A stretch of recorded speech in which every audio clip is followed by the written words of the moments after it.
What happens when a struggling young woman is forced into a marriage that begins as nothing more than a cold, legal contract? Claire Dawson was just an ordinary daughter, desperate to save her father from losing everything.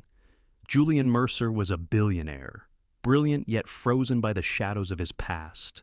Their worlds could not have been further apart until a ruthless deal tied them together. But can love grow in the shadow of lies?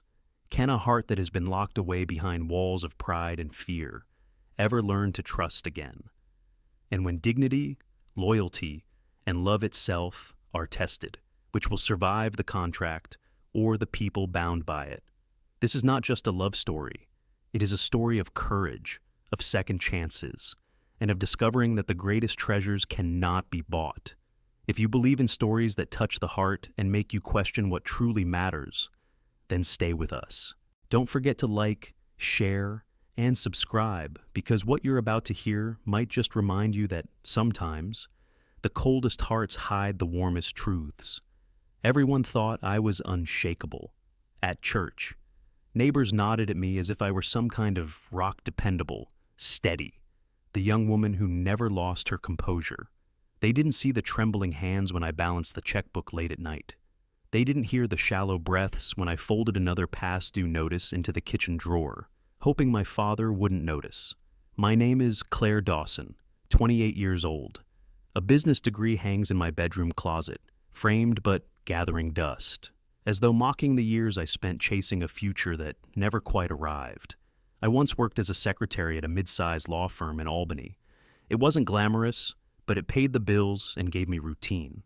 That ended 4 months ago when the firm downsized, and the junior staff people like me were the first to go. Since then, life has been a careful balancing act. Groceries on sale, skipping doctor's appointments, telling my father I'm fine more often than I felt fine. That evening in early spring, the house smelled faintly of rain drifting in through the screen door. The Dawson house wasn't much peeling paint, a front porch that sagged in the middle, pipes that groaned like arthritic bones. But it was home.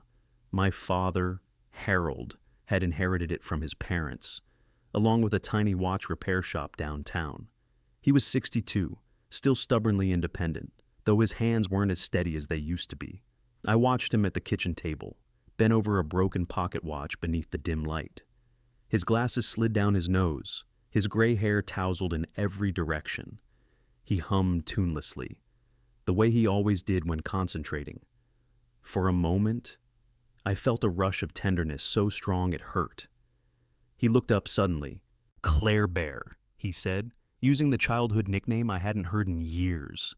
"You've been quiet tonight." "I'm fine, Dad." I lied automatically. The truth was, my chest felt tight. The stack of envelopes on the counter was taller than usual. Gas bill, electric bill, the ominous one stamped final notice. I hated that he could see my fear. I was supposed to be strong, the one who picked up the slack after Mom passed when I was 20. She died of cancer, and grief had carved hollows in both of us. But while Dad wore his sorrow like a faded jacket, I wore mine like armor. I stood, poured myself a glass of tap water, and stared out the window. Our backyard stretched only 20 feet before it hit the fence. But I'd played there as a child, inventing kingdoms and adventures. Now it was just another reminder of a life shrinking by the day. "Claire." Dad's voice carried a strain I couldn't place. "Come sit a minute." I turned. He wasn't looking at the watch anymore. His hands were folded in front of him, knuckles pale, lips pressed tight. Something inside me clenched. I sat. The chair creaked like an old man sighing. He hesitated before speaking, and that alone was frightening. My father never hesitated. Even when the shop burned 10 years ago, he'd marched us to Aunt Maggie's house with a plan already forming. But now, his eyes darted to the stack of envelopes, then back to me. "We'll manage." "Right," he whispered, almost to himself. "Of course," I said quickly, though the words scraped my throat. "We always do." It was the kind of lie I'd perfected half prayer, half performance. But my father's silence told me he wasn't convinced this time. I wanted to reach across, to squeeze his hand, but fear rooted me in place. Fear that if I asked, he'd tell me the truth. Fear that the truth would be more than I could carry. After a long pause, he nodded and returned his gaze to the tiny gears on the table, as though losing himself in the mechanics of something he could actually fix. I stayed there, sipping lukewarm water, memorizing the lines of his tired face. Inside, though, I was unraveling, because while everyone else in town saw me as strong and steady, I knew the truth. I was standing on the edge of a storm I couldn't control, and deep down, I feared that storm was about to swallow everything we had left. The next evening, I found my father sitting in the living room with an envelope in his trembling hands. Not the usual white kind from the utility company, nor the glossy ones that promise discounts at the grocery store. This one was yellowed at the edges, the kind of envelope that carried legal weight. Dad. My voice was cautious, as if speaking too loudly might shatter him. He looked up. His face was pale, drawn tight, his eyes hollow in a way that terrified me. "Sit down, Claire," he said softly. His voice quivered like the pendulum of an old clock, unsteady, uncertain. It was the first time I'd heard that tone since the night Mom died. I sat on the worn sofa across from him. The springs sagged beneath my weight, squealing like they too were tired of holding us up. He unfolded the letter with deliberate slowness, as if delaying the inevitable. The paper crackled, echoing through the quiet room. Finally, he placed it in my lap. I read the words once, then twice, before their meaning sank in. Notice of foreclosure. Amount due $120,000, payable within 30 days or property will be seized. My heart thudded so loudly I could hear it in my ears. Dad, what is this? My voice was barely a whisper. He leaned back in his chair, exhaling like the air had been sucked out of him. It's the loan, he said, staring at the ceiling as though the words were carved there. The one I took after the fire, to rebuild the shop. I thought I could manage the payments. I thought business would recover, but it didn't. I remembered that fire, how we'd woken in the middle of the night to sirens and smoke, standing on the sidewalk in our pajamas as flames devoured everything. For months, we'd lived with Aunt Maggie, enduring her complaints about our presence. Dad had promised then that he'd rebuild, that he'd make everything right again, and he had rebuilt at least on the outside. The shop's shelves gleamed, the glass counters sparkled, but customers were fewer, younger generations uninterested in watches. You didn't tell me, I said, my throat tight. He shook his head. I thought I could fix it. You've already carried too much. I didn't want to add this. His voice broke on the last word, and then God help me. Tears spilled down his weathered cheeks. My father, who had buried his wife, who had endured bankruptcy once before, who had always been my rock, was crying. I wanted to cry too, but something inside me locked tight. Instead, I swallowed the ache and forced steadiness into my voice. It's okay. Dad, we'll figure this out. We always do. It was a lie, and we both knew it. $120,000. It might as well have been $1 million. I hadn't even been able to land a steady job in 4 months. My savings were gone, drained on bills and groceries. And now, in 30 short days, everything we owned, our house, his shop, the last pieces of my mother's memory would be stripped away. Dad pressed his palms to his face, shoulders shaking. Your mother was right, he muttered through tears. I was never good with money. I wanted to give you stability, and instead, I've given you this. The sight of him so broken was unbearable. I moved to the chair beside him, laying a hand on his arm. His skin felt fragile, like paper worn thin by time. Dad, I said, though my own voice quavered. Mom would never blame you, and neither do I. But inside, fear churned like a storm. How was I supposed to save us? Where could I possibly find that kind of money? I looked around the room, the faded curtains Mom had sewn, the photographs on the mantel, the clock ticking too loudly on the wall. This house was more than wood and brick. It was laughter, and Christmas mornings, and the smell of Mom's cinnamon bread. It was all we had left of her, and in 30 days, strangers would take it away. I clenched my fists in my lap, nails digging into my palms. I wanted to scream, to demand answers from the universe, but all I could do was sit in silence, pretending calm for the sake of the man who had always pretended calm for me. Because that's what we did. Dad and I, we lied for love. We smiled through despair. Still, as I looked at the foreclosure notice lying on the coffee table between us, one thought rang louder than the ticking clock. If I don't find a way, my father will lose everything. And I could not let that happen. The next morning began like every other gray light slanting through thin curtains, the smell of yesterday's coffee still lingering in the kitchen, the heaviness of dread pressing down before I even swung my legs out of bed. I pulled on jeans and an old sweater, tied my hair back, and began sorting through the envelopes scattered on the counter. Most were the usual reminders of what we didn't have: overdue notices, advertisements we couldn't afford to consider, offers for credit cards that would only dig us deeper. I was about to toss them all into the drawer of despair when the phone rang. A landline call. Almost no one called the landline anymore. "Hello," I answered cautiously. A crisp, polished female voice replied, "May I speak with Claire Dawson?" "This is she. My name is Evelyn Graves. I'm an attorney with Graves and Associates in Manhattan. I'd like to discuss a professional opportunity with you. Could you come to our office tomorrow afternoon?" I blinked. The name was unfamiliar, yet something about her tone carried authority, the kind that came from marble floors and expensive suits. Manhattan. That world might as well have been Mars. "I think you have the wrong person." I said, "I'm unemployed. I don't have business in Manhattan. This is no mistake. Miss Dawson, it's a confidential matter, one that could be very advantageous for you and your family. Tomorrow, 2 o'clock, our offices are at 77 Park Avenue, Suite 3100. Her voice left no room for argument. Like she was used to people obeying. "What kind of opportunity?" I asked. "I prefer to explain in person. Until then, I encourage you not to dismiss it. Opportunities like this do not come twice." Before I could respond, the line went dead. I stood frozen, phone pressed to my ear, listening to the dial tone. Who was that Dad called from the living room?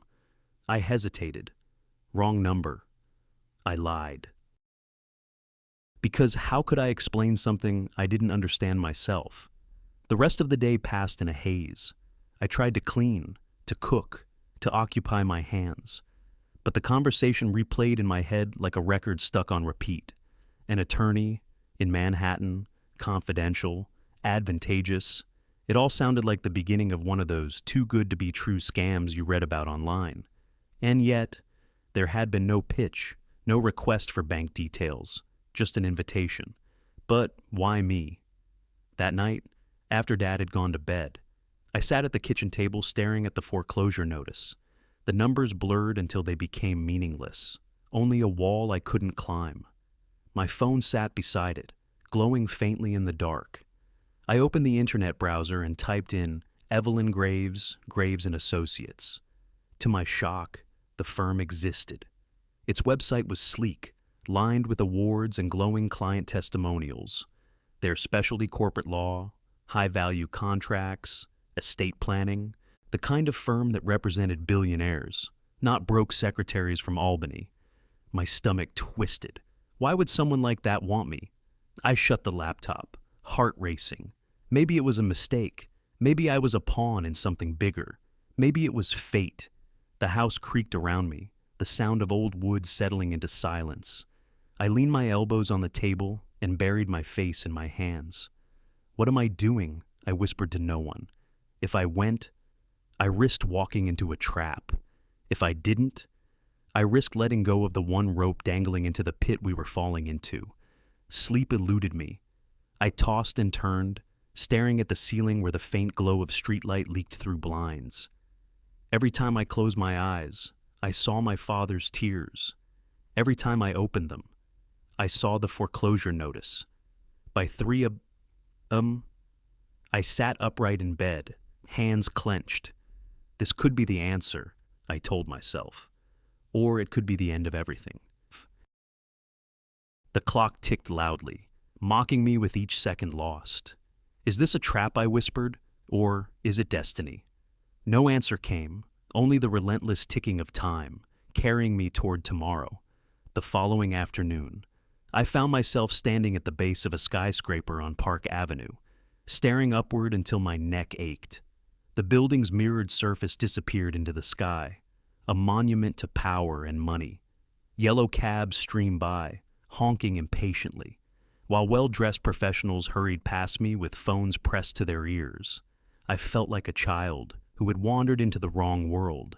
My shoes, scuffed from years of wear, looked out of place against the marble steps.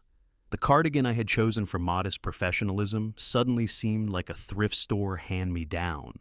Still, I took a deep breath and stepped inside.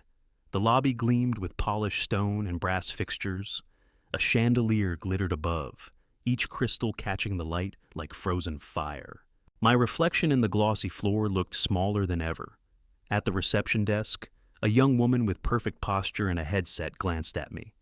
"Name Claire Dawson," I said. My voice too soft. I cleared my throat. "I'm here to see Ms. Graves." Her manicured fingers flew across the keyboard. 31st floor. "She's expecting you." The elevator ride was too smooth, too fast. My ears popped as the numbers climbed, and my stomach twisted. When the door slid open, I stepped into a corridor so quiet it felt insulated from the rest of Manhattan. Thick carpet muffled my footsteps as I followed the signs to Suite 3100. A frosted glass door bore the name Graves and Associates in bold silver letters. My hand trembled as I pushed it open. Inside, everything exuded precision mahogany furniture, shelves of leather-bound volumes, artwork framed in dark wood. At the center sat a woman behind a vast desk. She looked up immediately, as though she'd been expecting me to the second. "Miss Dawson," she said, rising gracefully. "I'm Evelyn Graves. Thank you for coming." She was striking mid-40s, silver streaks in her dark hair, a face lined not with age but with authority. Her suit was perfectly tailored, her pearl earrings understated yet impossible to ignore. She extended a hand, her grip firm, cool. "Please, sit." I lowered myself into a leather chair that was probably more comfortable than my own bed. Evelyn opened a folder with practiced ease. "I'll be direct," she said. "My client requires a wife." The word struck like a slap. I blinked. Sure, I had misheard. "Excuse me. A wife," she repeated calmly, as though discussing the weather. "By contract, the arrangement would last 1 year." I laughed nervously, waiting for her to clarify, to admit this was a misunderstanding. She did not. "This is absurd," I said. "It may sound unusual," she acknowledged, "but it is perfectly legal. My client must marry before his 33rd birthday to inherit under his grandfather's will. Without marriage, the estate worth several billion will pass to the Board of Trustees. He has no interest in a traditional relationship. He prefers efficiency." I stared at her. Words caught in my throat. Marriage, billion, efficiency, and you're suggesting me? Evelyn folded her hands. "Yes, after careful consideration, we selected you." Why her smile was measured? Because you are discreet, unattached, financially motivated, and if you'll forgive my bluntness, desperate enough to consider the offer. My cheeks burned. She had peeled me open in seconds. And in exchange I asked, though dread already coiled in my stomach, you would receive $250,000, half upon signing the marriage certificate, half upon completion of the 12 months. 250,000. The number spun in my head.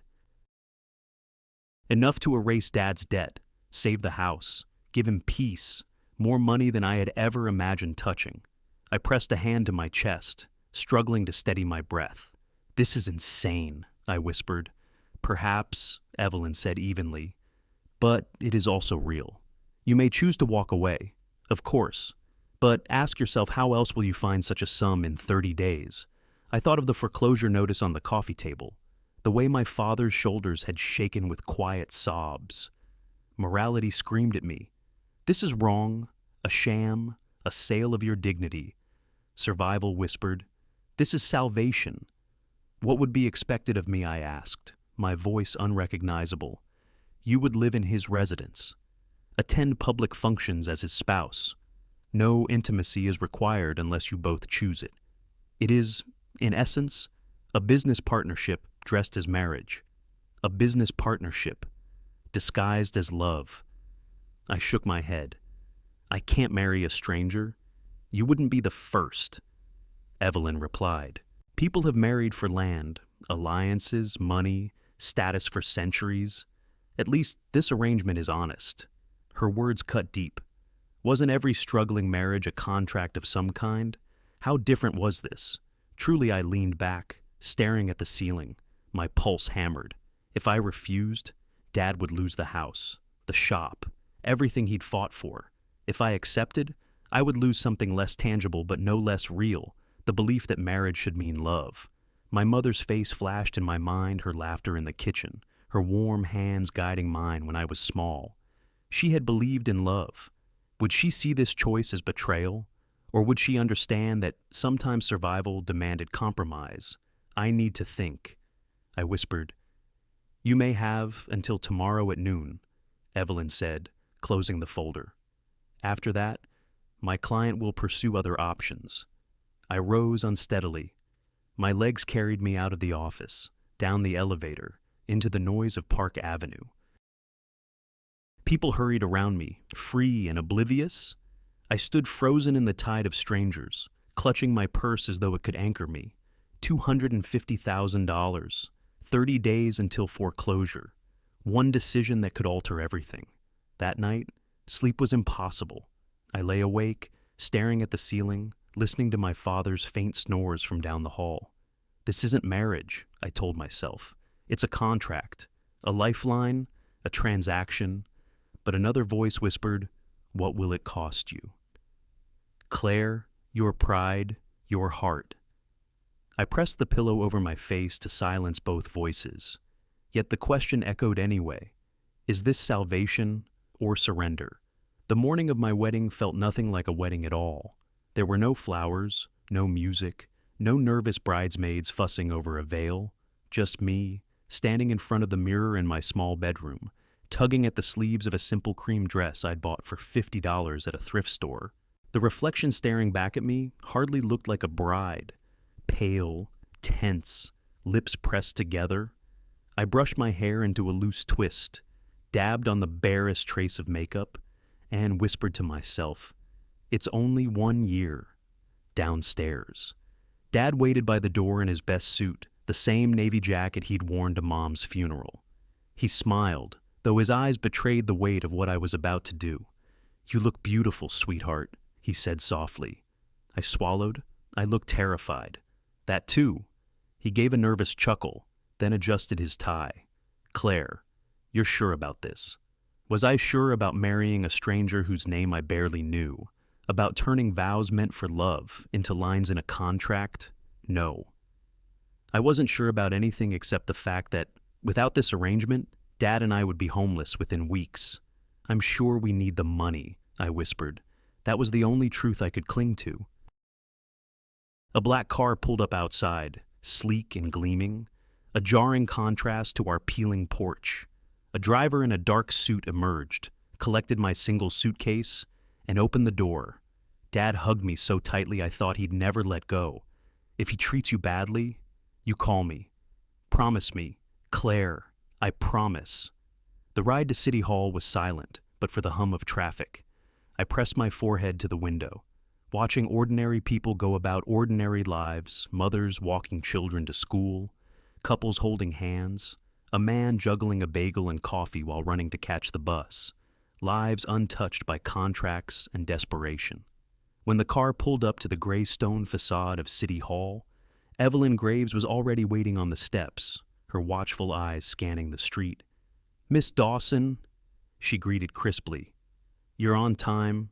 He's inside. My stomach lurched. The man who would be my husband in less than 10 minutes. We walked through sterile corridors lit by harsh fluorescent lights. Every step echoed like a countdown. Ground rules. Evelyn murmured as we stopped outside a plain door labeled Marriage License Office. This is a business arrangement. Do not expect affection. You'll sign a non-disclosure agreement immediately afterward. Any breach will have consequences. Are we clear? I nodded numbly. She opened the door. The room was small, windowless, cluttered with paperwork. Two witnesses I didn't recognize stood along the wall. At the far side, a man faced the single narrow window, tall and broad-shouldered in a tailored charcoal suit. His posture radiated command, as if he owned the air itself. "Julian," Evelyn said smoothly, "this is Miss Dawson." He turned. For one suspended moment, my breath caught. Julian Mercer was devastatingly handsome, but not in a soft, approachable way. His features were carved sharp, strong jaw, cheekbones like stone, hair dark and perfectly cut. His eyes, though, were the most striking icy gray, piercing, cold enough to cut through flesh and bone. He looked at me for 2 seconds, no more, assessing me the way a buyer might assess a piece of furniture. Then, without a smile, he turned back to the clerk. "Shall we begin?" he asked. His voice was deep, resonant, utterly devoid of warmth.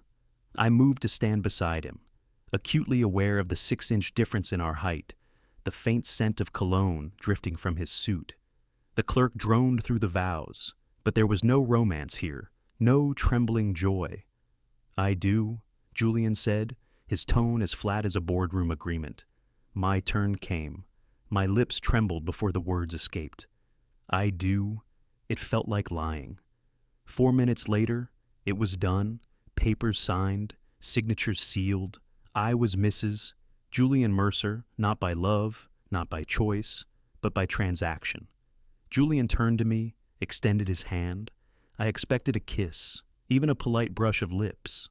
Instead, he shook my hand, firm and brief, like closing a deal. "The car will take you to the house," he said coolly. "Ms. Graves will provide instructions." And then, without another glance, he left the room. I stood frozen, a wedding band cold against my finger, feeling less like a bride than an employee. "This isn't marriage," I told myself fiercely. "This is survival. I am not selling my heart. I am selling 1 year of my life." But as the door shut behind Julian Mercer, I wondered if even 1 year might cost more than I was willing to pay. The car glided out of Manhattan, past bridges and through winding suburban roads until the skyline dissolved into trees and manicured hedges. I sat rigid in the back seat, my suitcase at my feet, the wedding band on my finger catching the occasional glint of afternoon sun. After nearly an hour, the driver turned through tall iron gates. They swung open silently, as if even the machinery had been trained to obey without question. My breath caught as the Mercer estate came into view. It was less a house than a fortress. Stone walls climbed high, ivy coiling over arched windows, a roofline jagged against the sky. The mansion sprawled across acres of flawless lawn, fountains leaping in choreographed streams. It was magnificent, intimidating, and utterly lifeless. The car stopped in front of double doors tall enough to swallow me whole. Before I could gather my courage, the driver unloaded my suitcase and left, without a word, tires whispering down the long driveway until silence wrapped around me. The door opened, and an older woman stepped into the light. Her hair was pulled into a soft bun, streaked with silver, her posture dignified, yet kind. She wore a simple gray dress and an apron dusted faintly with flour. "You must be Mrs. Mercer," she said warmly. "Welcome. I'm Mrs. Whitfield, the housekeeper." Her eyes, lined with age, softened when they met mine. It was the first trace of humanity I'd felt since the ceremony. "Please, call me Claire," I said quickly, because Mrs. Mercer felt like a name that didn't belong to me. "Very well. Claire," she replied with a small smile. "Come inside. You must be tired." The foyer stretched before me like a cathedral-polished marble floors, sweeping staircases, portraits of stern-faced ancestors gazing down from gilded frames. The air smelled faintly of lemon polish and old stone. Every step echoed as Mrs. Whitfield guided me through corridors lined with art, chandeliers glittering overhead. It was beautiful, yes, but it lacked something essential: warmth. The silence pressed down like a weight, broken only by the soft creak of floorboards underfoot. This house, Mrs. Whitfield said gently, can feel overwhelming at first. It's large, yes, but you'll find your way soon enough. I nodded, though the thought of calling this cavernous mausoleum home seemed laughable. She led me up the grand staircase, down a hallway lined with doors, and opened one near the end. "This will be your room," she said. I stepped inside and stopped. The bedroom was stunning: high ceilings, velvet drapes, a bed carved from dark wood and dressed in crisp linens. A balcony overlooked the gardens, where hedges were trimmed into perfect symmetry. A vase of fresh lilies stood on the nightstand, their fragrance filling the air. Yet the beauty only deepened the emptiness. It felt staged, like a hotel suite prepared for a guest who would never truly belong. "Mr. Mercer's room is at the other end of the hall, Mrs." Whitfield added. "You'll have privacy. He's away on business until Friday." Relief swept through me, quickly followed by unease. He was already absent, already gone from this arrangement that bore his name. "Thank you," I murmured. "Mrs." Whitfield hesitated at the doorway. "If you need anything, anything at all, you come to me." "All right." Her kindness nearly undid me. I nodded, blinking back sudden tears. Later, I wandered through the mansion, footsteps tentative across vast spaces that seemed designed to intimidate. The dining room stretched long enough to host a banquet, its table gleaming under crystal light. A library filled with leather-bound books smelled of dust and neglect. The kitchen gleamed with stainless steel appliances, yet felt unused, as though no one had ever cooked a meal for pleasure here. Everywhere, the silence was absolute. In the back garden, I found a fountain trickling softly, its stone basin surrounded by roses in perfect bloom. Yet, even there, beauty felt caged, trimmed into obedience. By dusk, I returned to my room, the mansion pressing down on me like a gilded prison. I unpacked my meager belongings into the vast wardrobe, my clothes looking pitiful against the endless shelves. As I sat on the edge of the bed, the truth settled over me like a heavy quilt. I was not a bride.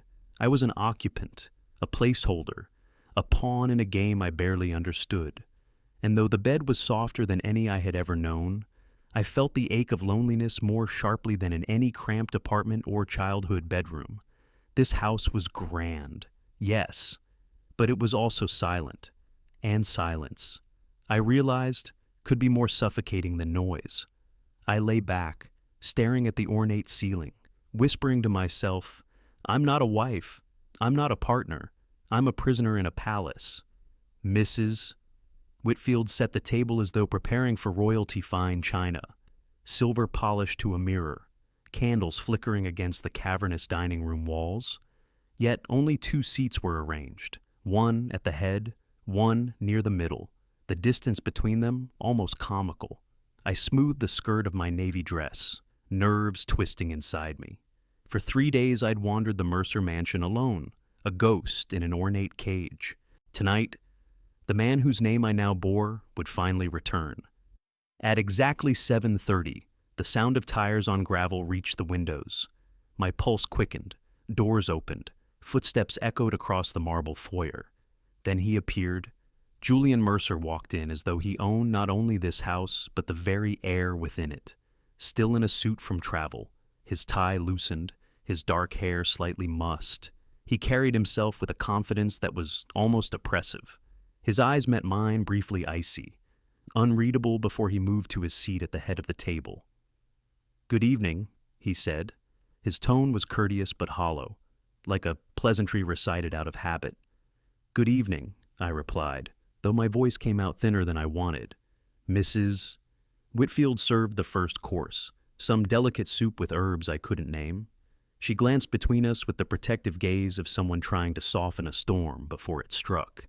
How was your trip, I asked, because the silence threatened to crush me. Productive, he answered, one word. And where did you go? Chicago. 2 words. I forced a smile. Well, at this rate, I'll get a full sentence out of you by dessert. For a moment. Something flickered across his forehead. Annoyance. Perhaps amusement, but it vanished before I could be sure. The silence stretched again. He ate neatly, efficiently, as though nourishment were simply fuel for work. I, on the other hand, found the soup suddenly tasteless. When the main course arrived, Julian finally spoke. We'll be attending the St. Regis Children's Benefit this Saturday. I looked up, startled. Excuse me, it's a charity gala. Attendance is expected. Naturally, you'll accompany me. I set down my fork. Naturally, I echoed. And what exactly am I supposed to do at this gala? Stand beside me, smile, converse if necessary. In short, play the part of a wife. The way he said wife flat. Mechanical made heat rise in my chest. So, that's what this is to you, I said carefully. A performance. He glanced at me, unbothered. Of course. That was the arrangement. Appearances matter. I leaned back in my chair, studying him. His composure was flawless, but there was something brittle beneath it, as though the armor had been worn too long. You want a performance, I said at last, voice edged with steel. Fine, I'll play the dutiful wife. I'll smile, I'll nod, I'll hold your hand, and I'll play it so well the audience won't just believe it, they'll applaud. For the first time, Julian's expression shifted. His eyes narrowed, not in anger, but in interest, as though he hadn't expected resistance. Good, he said softly. That's exactly what I require. We finished the meal in silence, though the air between us felt charged, crackling with something unnamed. Mrs. Whitfield cleared the plates with deliberate slowness, perhaps sensing what had passed between us. Later, in the solitude of my room, I stared at the ceiling, replaying his words. Play the part of a wife. I clenched my fists. He might see this marriage as theater, but I would not be a silent prop. If I was to be cast in his play, then I would make the role my own. And perhaps, just perhaps, I would remind Julian Mercer that not every script goes according to plan. The Mercer car pulled up to the St. Regis Hotel, its facade glowing with golden light. Through tall glass doors, I caught glimpses of glittering chandeliers, gowns that shimmered like jewels, tuxedos sharp enough to cut. I smoothed the midnight blue dress Mrs. Whitfield had insisted I wear. The silk clung in ways that made me nervous. But she'd said, "Trust me, dear, it's the kind of dress that makes a statement." Julian stepped out first, immaculate in his tuxedo, every line of him precise. The driver opened my door, and Julian extended a hand. His grip was firm, steady, but there was no warmth, only necessity. "Remember," he murmured as flashes popped from nearby photographers. "We are a couple in love." I forced a smile as his arm slid around my waist. The crowd's attention sharpened, cameras capturing every detail. His touch was practiced, rehearsed, but my heart betrayed me with a sudden, unsteady thump. Inside, the ballroom was a world of excess. Crystal chandeliers hung like frozen waterfalls. Violins swelled over the hum of conversation, and waiters floated with trays of champagne. The air smelled faintly of roses and wealth. Julian guided me through the crowd with the confidence of a man born into this world. People greeted him warmly, donors, businessmen, women dripping in diamonds. Each time, he introduced me smoothly. "This is my wife, Claire." The word wife on his lips made my chest tighten. He said it with ease, as though it were truth, not transaction. And each time, his hand remained lightly at my back, the pressure subtle but constant, anchoring me in the swirl of strangers. "You've been keeping her a secret," one woman teased, eyes sharp with curiosity. Julian smiled, faint but convincing. "Some things are worth keeping close." It was a performance, I told myself, all of it scripted, designed for show. Yet his delivery was so flawless even I nearly believed. After dinner, the music shifted, a waltz unfolding from the orchestra. Couples drifted to the floor, gowns sweeping, tuxedos gliding. Julian turned to me. "Shall we?" My pulse leapt. We had practiced enough he had insisted on nightly lessons in the drawing room. Still, standing beneath chandeliers, hundreds of eyes watching. I felt suddenly clumsy. He led me to the floor, one hand finding my waist, the other lifting mine. His posture was impeccable, his lead firm. 1, 2, 3. He murmured low enough for only me to hear.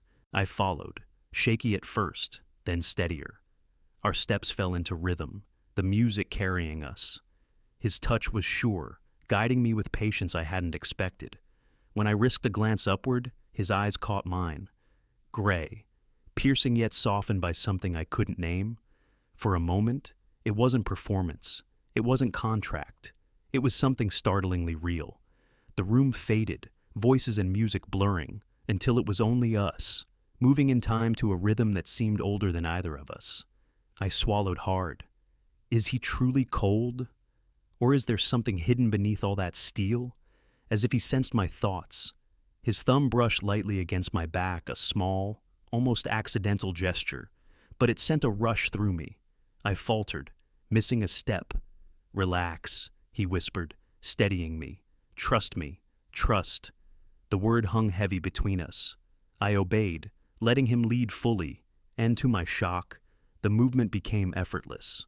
I wasn't just following, I was part of something fluid, graceful. When the music swelled, he spun me, then drew me close again.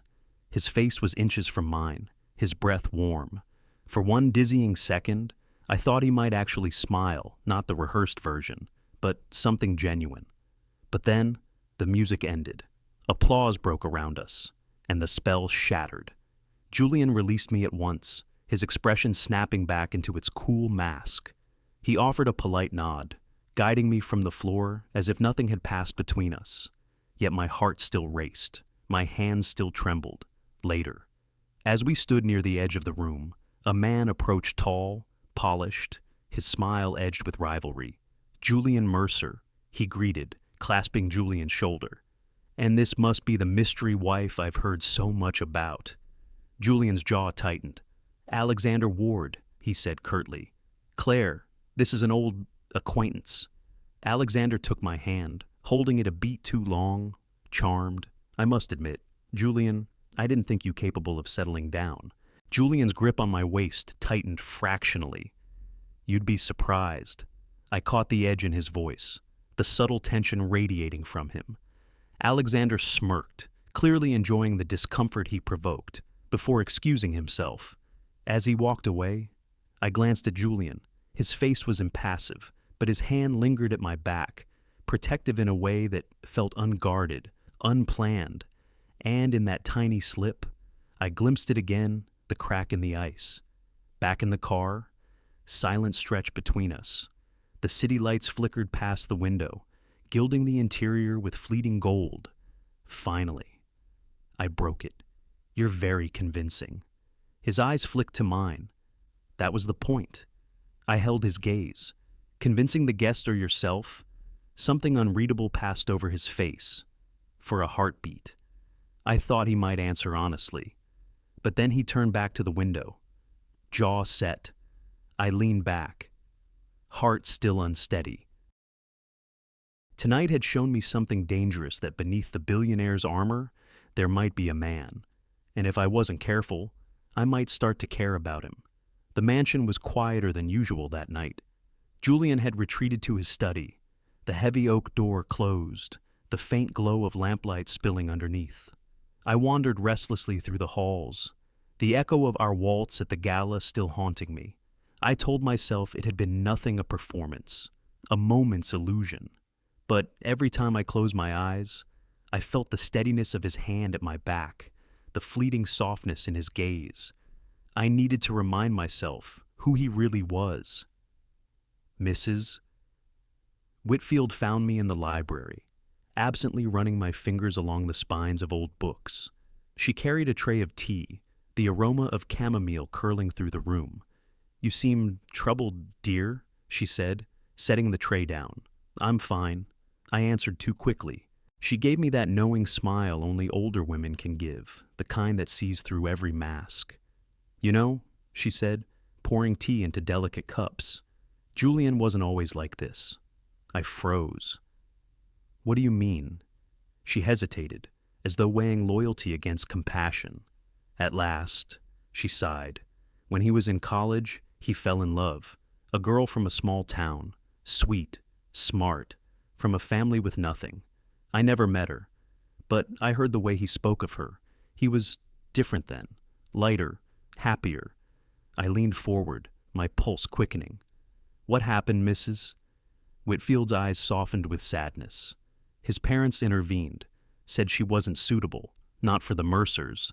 They threatened to cut him off, to disinherit him. He fought them for a while, but in the end, she trailed off, shaking her head. He let her go. For the family, for the name. The words settled heavy in the room. I pictured Julian younger, less guarded, holding a girl's hand beneath campus trees, laughing without reservation. Then I imagined him forced to choose between love and legacy and losing both. "No wonder he doesn't believe in marriage," I murmured. "Mrs.?" Whitfield nodded gravely.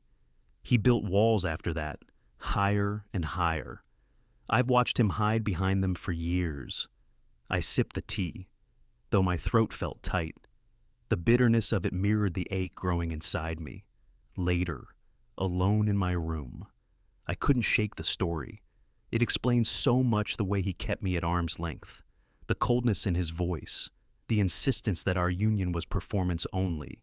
He wasn't incapable of love. He was afraid of it, afraid of being forced to choose again. I lay back against the pillows, staring into the darkness.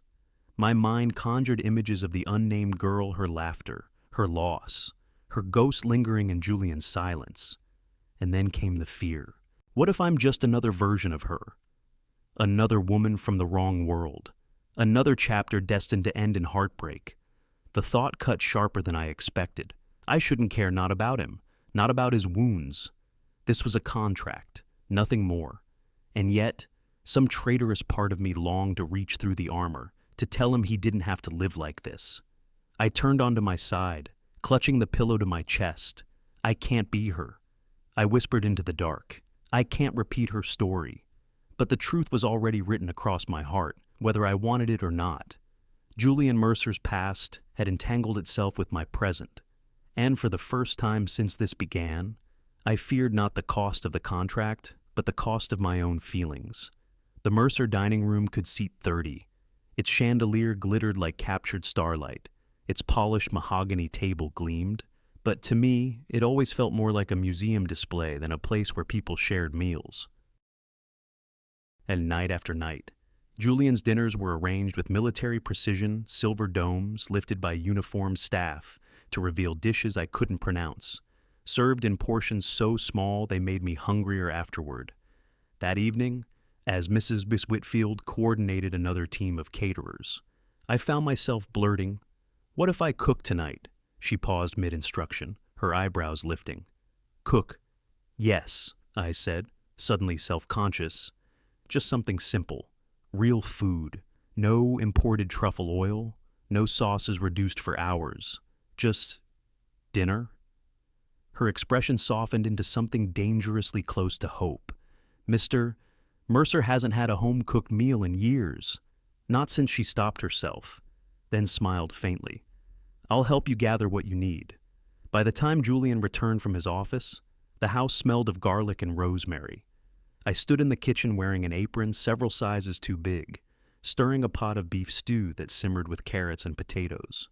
Cornbread cooled on the counter, the kind of meal my mother used to make when the power went out during winter storms. Hearty and comforting. Julian stopped in the doorway, loosening his tie. His sharp green eyes scanned the room like he'd stumbled into a parallel universe. "What is this?" he asked. "Dinner," I replied, trying to keep my tone steady. "My dinner? No caterers, no five-star menu, just food." He stepped inside slowly, like he wasn't sure it was safe. You cooked this? Yes. People do that sometimes, I said dryly. The corner of his mouth twitched almost a smile. Almost. I can see that. But why? Because eating shouldn't feel like signing a business contract, I said. Placing bowls on the counter, sit, try it. If you hate it, you can call your chef. He sat, though warily, as though the chair itself might collapse. I ladled stew into his bowl, the steam fogging my glasses, and slid the cornbread beside it. For a long moment, he just stared. Then he picked up his spoon and tasted silence. Then another spoonful, and another. When he finally spoke, his voice was quieter than I'd ever heard it. It tastes like... He hesitated, his jaw tightening. Home. Something uncoiled in my chest. I'm glad, I whispered. We ate at the kitchen island instead of that cavernous dining table, our elbows sometimes brushing. Conversation came hesitantly. At first, Julian asking about the recipe, me teasing him about not knowing how to chop an onion. But by the time dessert apple crisp, still warm from the oven, was served, the air between us had shifted. Not warm, not yet, but less cold. Afterward, as I gathered dishes, Julian lingered by the counter, uncharacteristically restless. He'd removed his jacket, rolled up his sleeves. For once, he looked less like a headline in the financial pages and more like a man who might belong in this kitchen, waiting for the kettle to boil. I glanced at his tie, slightly crooked after a long day. Without thinking, I reached up. Hold still, I murmured. My fingers brushed the silk, tugging it straight. His chest rose sharply beneath my hand. The moment stretched. Too close, too quiet. His voice came low, almost rough. Why do you do this? Do what I asked. Make everything feel bearable. His eyes searched mine, the hardness in them softened by something I couldn't quite name. Peaceful. My heart stuttered. For a fleeting second, I wanted to tell him the truth, that maybe peace was what I'd been searching for too. But I forced myself to step back, dropping my hands. It's just a tie. Julian? His expression shuddered again, the mask returning. Yet, as he picked up his glass of water, his fingers trembled slightly, as though the moment had meant more than either of us dared admit. That night, lying in my room, I couldn't shake the image of him at the counter, spoon in hand, whispering, "It tastes like home." I told myself it was nothing, just hunger, just fatigue. Just nostalgia stirred up by stew and cornbread. But some part of me knew the truth for the first time. I had glimpsed the man behind the ice. And worse, I wanted to see him again. It was a Wednesday afternoon, the kind of gray day when even the Mercer mansion felt heavier, as though the clouds themselves pressed down on its stone walls. I was in the library, curled up with a book I'd found tucked between untouched volumes of corporate law, an old collection of Emily Dickinson's poems. For once, the silence of the house felt companionable instead of suffocating. Then the front door slammed. Muffled voices carried down the hall. A woman's laugh sharp, confident, the kind that drew attention without asking. I set the book aside and listened. "Julian," she called, heels clicking across marble. "You're a hard man to find these days." I froze. The tone was intimate, almost proprietary. Curiosity tugged me from the library. I stepped into the grand foyer just in time to see her sweep off her coat, tall, blonde, dressed in a white sheath dress that probably cost more than my car had when it was new. Diamonds sparkled on her ears. Her lipstick was the color of fresh blood. Julian appeared from his study, expression unreadable. Victoria. So this was her, the kind of woman who belonged in his world. Still as formal as ever, she purred, brushing a kiss against his cheek, as though she owned the right. Her eyes flicked to me, and in that single glance, I felt stripped bare. "And who's this?" she asked. "My wife," Julian said simply. Her smile faltered, but only for a beat. Then she turned it into a laugh, cruel and ringing. "Wife, oh, Julian. I didn't think you were the type to indulge in fairy tales." I stepped forward, extending a hand. "Claire Dawson Mercer. Pleased to meet you." She didn't take it. Instead, she let her gaze rake over me from head to toe, my plain sweater, my jeans, the book still clutched in my hand. "Secretary girl," she said finally. The words dripped disdain. "You actually married the secretary." Heat flared up my neck. I opened my mouth, but no sound came out. Julian's jaw tightened, but he said nothing. Victoria's laugh filled the space between us. "Well, I suppose every empire needs its mascot. Very quaint, very functional."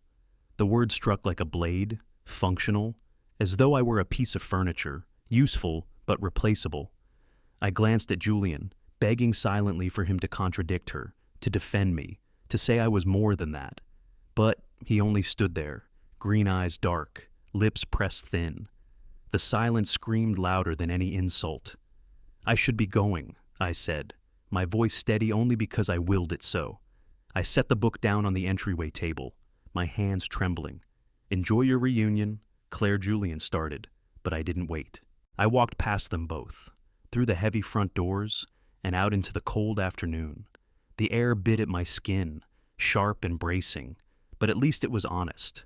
Unlike the silence inside, I didn't know where I was going, only that I couldn't stay. Each step echoed with the words I couldn't erase. Secretary girl, functional, mascot, but worst of all, the memory of Julian's silence.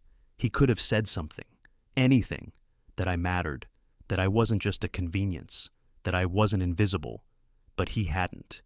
And that truth cut deeper than Victoria Hale's venom ever could. That night, alone in the guest cottage at the far edge of the estate, I stared at the ceiling until dawn, painted the windows pale. My heart whispered treachery. You knew this was a contract. You knew love was never part of the bargain. Yet my soul screamed back. But you wanted it anyway. And maybe that was the cruelest part of all. The Mercer mansion had always been quiet, but after Claire left, the silence became unbearable. Rooms that once seemed imposing now felt cavernous, mocking me with their emptiness. The dining room still glittered with crystal, but no one laughed over stew. The drawing room smelled faintly of polish, but the echo of our half-forgotten waltz haunted the air. Even the library where she'd leave books stacked unevenly, humming softly as she read, now stood pristine, lifeless, cold. I should have been relieved, order restored, no unexpected warmth to disrupt my carefully constructed world. Instead, I felt gutted, nights stretched longest. I'd lie awake staring at the ceiling, hearing her voice in memory, the way she teased me about my one-word answers, the way she whispered, "It's just a tie," Julian while straightening silk at my collar. But then, the other voice crept in, the one I couldn't silence, secretary girl, functional, mascot, and my silence. And that silence was the loudest thing of all. 3 days passed before Mrs. Whitfield confronted me. She found me in my study at dawn, hunched over papers I hadn't read, a glass of scotch untouched on the desk. "You look like a man who's lost something important," she said, her voice blunt but kind. I didn't look up. "It's none of your concern." Her hands rested firmly on the back of the chair opposite mine. "Forgive me, Mr. Mercer, but when you've lived as long as I have, you recognize regret, and it's written all over you." I set the papers down, fingers trembling slightly. She knew what this was, a contract, a convenience, nothing more. Mrs. Whitfield's eyes softened, but her words were sharp. If that were true, Julian, she would still be here. She left because it became more than that. For her and for you. The denial rose instinctively, but the words stuck in my throat. Because she was right. Later that afternoon, Evelyn Graves arrived unannounced. She swept into my office in her gray suit, setting her briefcase on the desk with deliberate force. "We need to talk," she said without preamble. I pinched the bridge of my nose. "About what?" "About the fact that your wife has requested termination of the agreement." The word termination sliced clean through me. Evelyn's gaze didn't waver. "You understand what that means?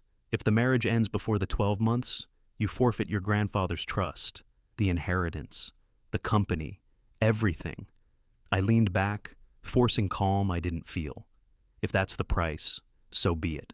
Her eyes narrowed. So you're prepared to lose the company you've spent your life building? I almost said yes. Almost. But the truth was heavier, sharper. I already lost what mattered, I muttered. Evelyn studied me for a long moment.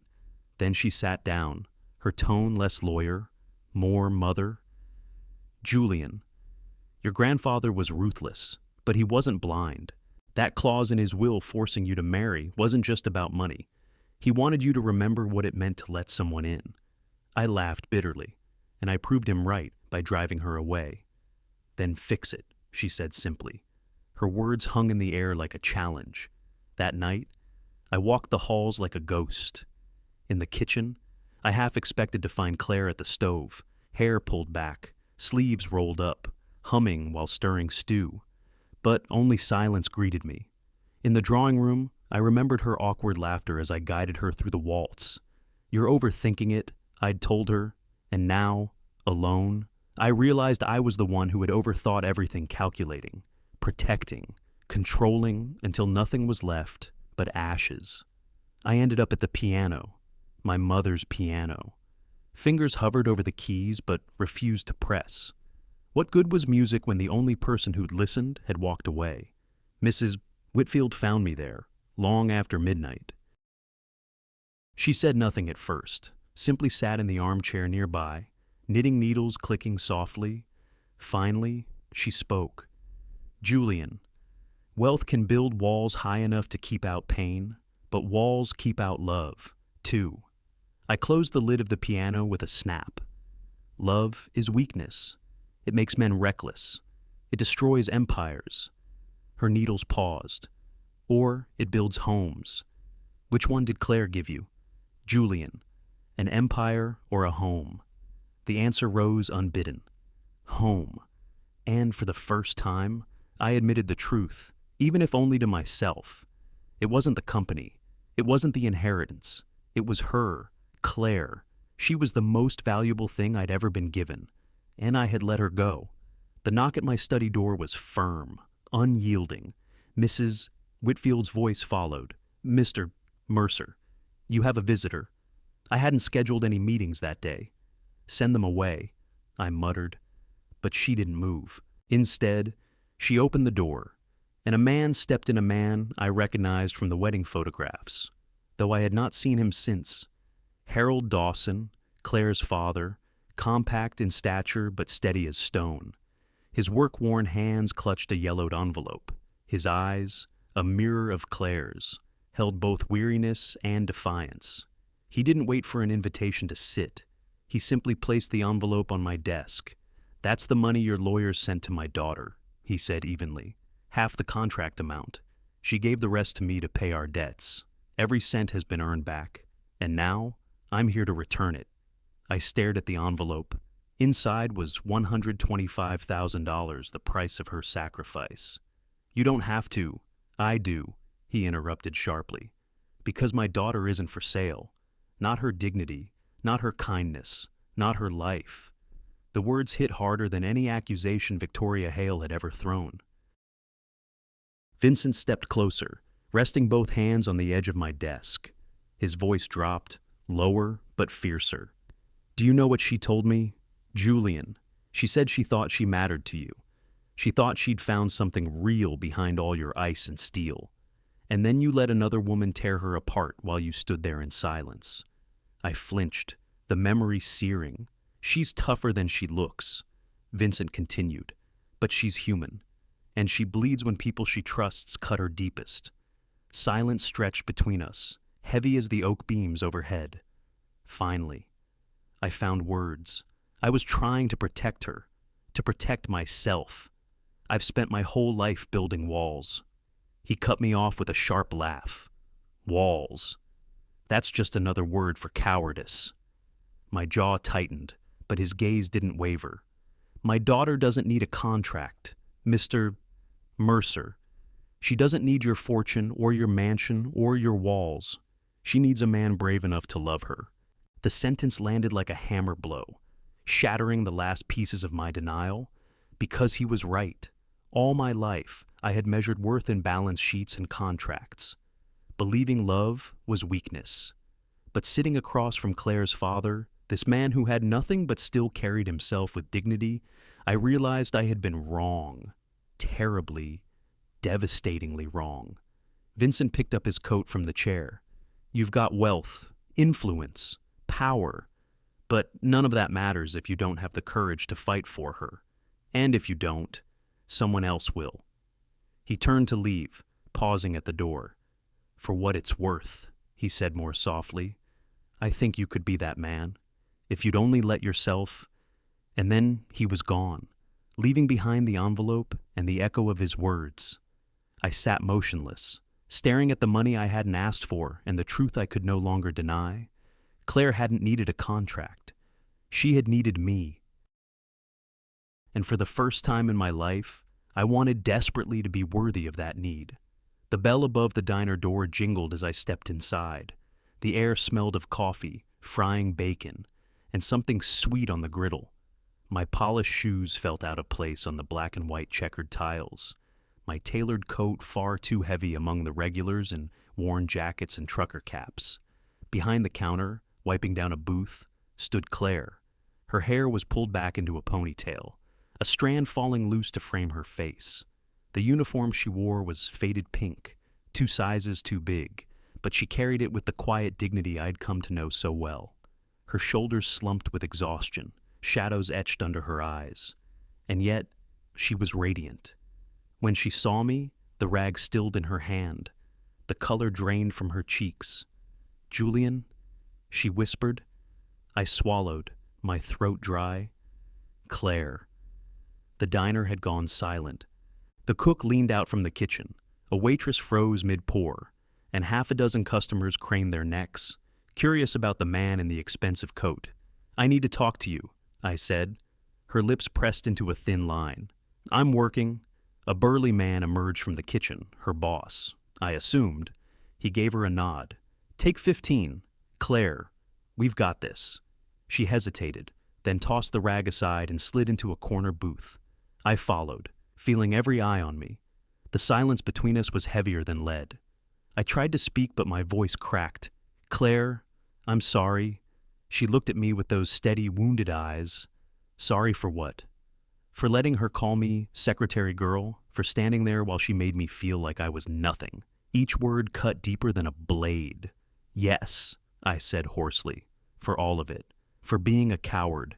For letting fear chain my tongue when I should have defended the woman who means more to me than my own life. Her breath caught, but her gaze remained hard. You say that now. But is it because you love me, Julian, or because you need me to keep your company? The question landed like a trial by fire. For years, everything I had done was about the company profit margins, contracts, control. But looking at her now, weary yet unbroken, I knew the truth. Neither, I said firmly. I don't need your signature to keep Mercer Holdings. I need your heart, because without it, everything I've built is worthless. I reached into my coat and pulled out a folder. She eyed it warily. What's that? The old contract, I said. I laid the stack of legal papers on the table, the very document that had bound us in a loveless arrangement, signed under duress and pride. Then, without hesitation, I tore it in half, and again, until the pieces littered the table like confetti at the saddest celebration. Her eyes widened. Julian finished, I said, breathless, dead. That contract is gone. Because I don't want a deal. I don't want a wife by paper. I want you, from my inside pocket. I pulled out a second document, a clean sheet, bearing the bold seal of the state of New York. A marriage license, the real thing. Claire stared at it as though it were both salvation and danger. You brought this here. Yes, I said, voice shaking with everything I had held back for too long. Not for the company, not for my grandfather's trust. For us. Because I can't imagine another day waking up without you under this same roof. Because I'd trade every dollar I own just to hear you hum in the kitchen again. Her hand trembled on the edge of the paper. You don't know what you're asking. I know exactly. I said, I'm asking for the hardest thing in the world. For you to trust me again. For you to believe me when I say I love you. Not as an arrangement, not as a convenience, but as my wife, my partner, my home. She pressed a hand to her mouth, torn between fury and longing. Do you know how many nights I lay awake wondering if I was just a prop in your life? She whispered. A temporary placeholder until you found someone who belonged in your world. I leaned forward, my voice breaking. Claire, you are my world. You're the only part of it that ever felt real. Without you, this life is just glass and stone. Her tears fell silently. She shook her head, half in disbelief, half in aching hope. And what if I can't do it, Julian? What if I can't live in that mansion? What if I never fit into your world? Then I'll leave it, I said. I'll live in a walk-up in Brooklyn. I'll eat diner food every night for the rest of my life if it means sitting across from you. The mansion, the boardroom, the fortune, they mean nothing without you in them. The words spilled out raw, unpolished, unguarded, the truth I should have spoken months ago. A hush had fallen over the diner. Every customer, every waitress, every cook stood frozen, watching the drama unfold as though it were a scene from a play. Claire looked down at the license, her tears dripping onto the paper. Her voice trembled. Why now? Because, I whispered, I finally found the courage to love you the way you deserve. Not with contracts, with commitment. Slowly, painfully. She looked up, and in her eyes I saw not forgiveness yet, not certainty, but something more important, possibility. She touched the marriage license with trembling fingers. Then her gaze locked on mine. If I sign this, it won't be because of your company. It will be because I believe you. Then give me the chance to prove it, I said. And for the first time in months, I dared to hope. The diner had gone still. Forks hovered mid-air. Coffee cooled in half-poured mugs. The only sound was the low hum of a jukebox in the corner, a song from the 70s crooning about second chances.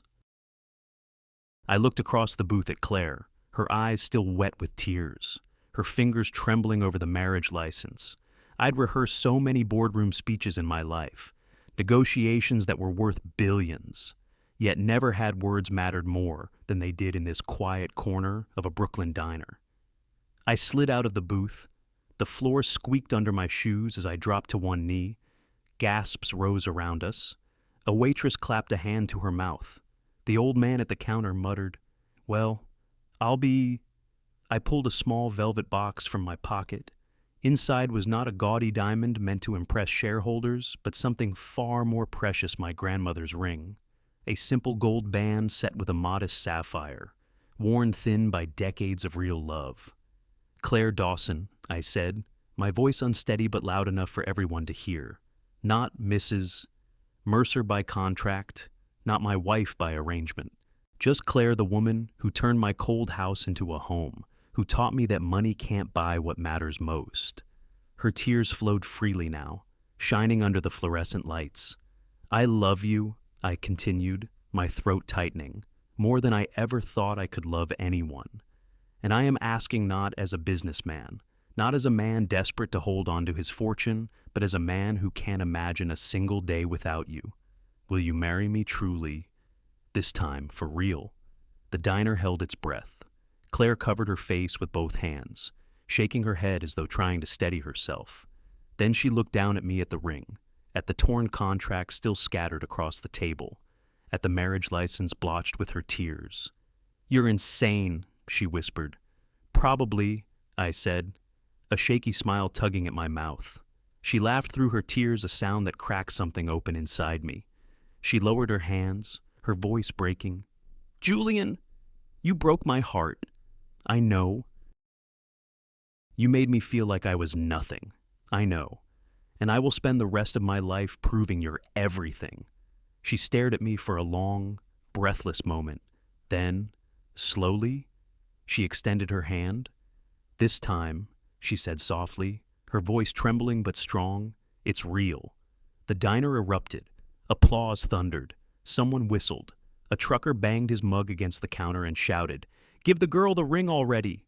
With shaking hands, I slid the band onto her finger. It fit perfectly, as though it had been waiting for her all along.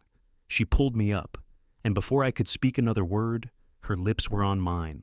The kiss wasn't polished or staged or meant for cameras.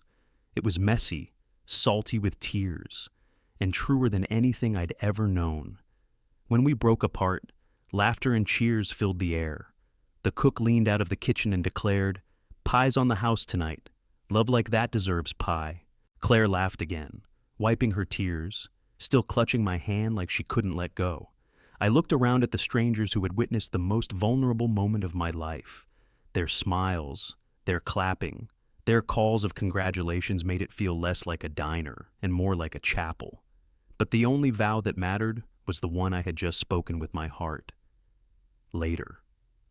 As the crowd began to return to their meals, Claire and I sat back in the booth, both of us dazed, her hand never leaving mine. "This wasn't how I pictured it," she admitted with a shaky laugh.